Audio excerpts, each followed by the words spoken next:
Good evening, everyone. Welcome to the program. I'm Toby, and it's a pleasure to be with you tonight.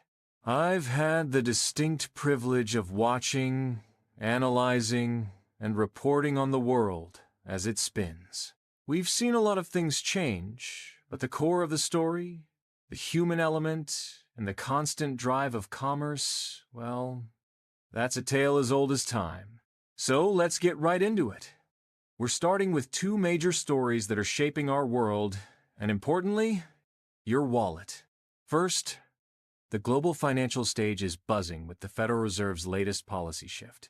We've seen a clear moderation in the pace of economic growth, and while the unemployment rate is still low, job gains have slowed dramatically. The Fed, in response, has moved its policy stance closer to neutral. Now, what does that mean for you at home? It's a complex dance. The Fed is trying to combat persistent, elevated inflation, particularly in goods prices, which have seen a recent pickup. However, the slowing of the job market and consumer spending is a warning sign. For the average consumer, this means a tightening of the belt is likely underway. We're seeing it in retail reports. Companies like JD Sports are reporting strained consumer finances and a fall in profits. It's a clear signal that people are being more cautious, and discretionary spending is pulling back. This isn't just a blip. It's a significant shift from the free spending days we've seen. The consumer is telling us, loud and clear, that they are feeling the pinch of tariffs and higher prices, and they're responding by becoming more frugal. Our second story. A fascinating one from the tech world, and one with huge financial implications. The Trump administration is expected to finalize a deal that will allow TikTok to continue operating in the United States. Now, on its face, this is a major political and geopolitical event. But from a financial perspective, it's a huge win for the company, its investors, and the entire digital advertising ecosystem. The uncertainty surrounding a potential ban had left a massive shadow over the company's valuation and its future revenue streams. With that cloud now lifted, you're going to see a surge of confidence from advertisers and investors. What's the consumer effect here? Well, if you use TikTok, your favorite platform is safe. But on a deeper level, this deal solidifies the dominance of the major players in digital advertising.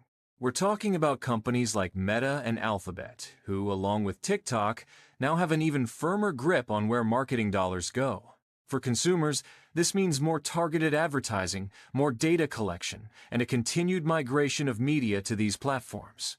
It's a massive, multi-billion-dollar game, and the consumer is the ultimate product. And now for the local angle. The headlines that are shaping life in your community.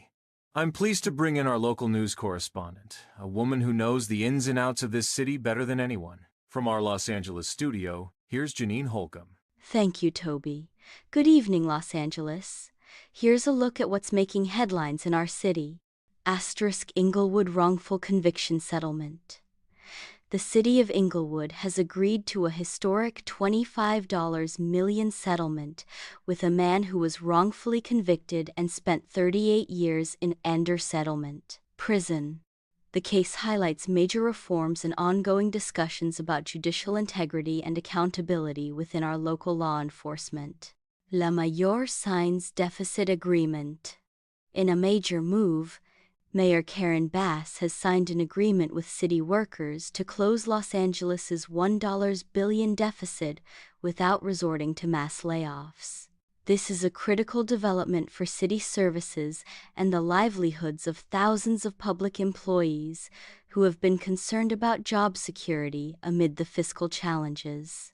Homeless encampment cleared from 110 freeway.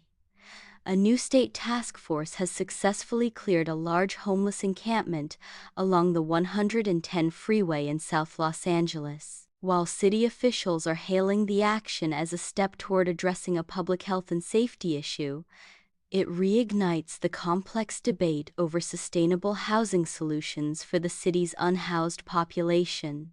$1 million Runyon Canyon bathroom plan. A proposal to build a $1 million public bathroom at the popular Runyon Canyon Park is raising eyebrows among local residents. The plan, which aims to improve amenities at the park, is facing scrutiny over its significant cost and whether the funds could be better allocated to other city projects. Former LA Fire Chief files legal claim. Former Los Angeles Fire Chief Kristen Crowley has filed a legal claim against the city and Mayor Karen Bass nearly 6 months after she was removed from her position. This legal action opens a new chapter in the ongoing saga of leadership shakeups within the Los Angeles Fire Department. That's the news from our streets, folks. Please like and subscribe. Stay blessed, and may God bless all of His people wherever they are.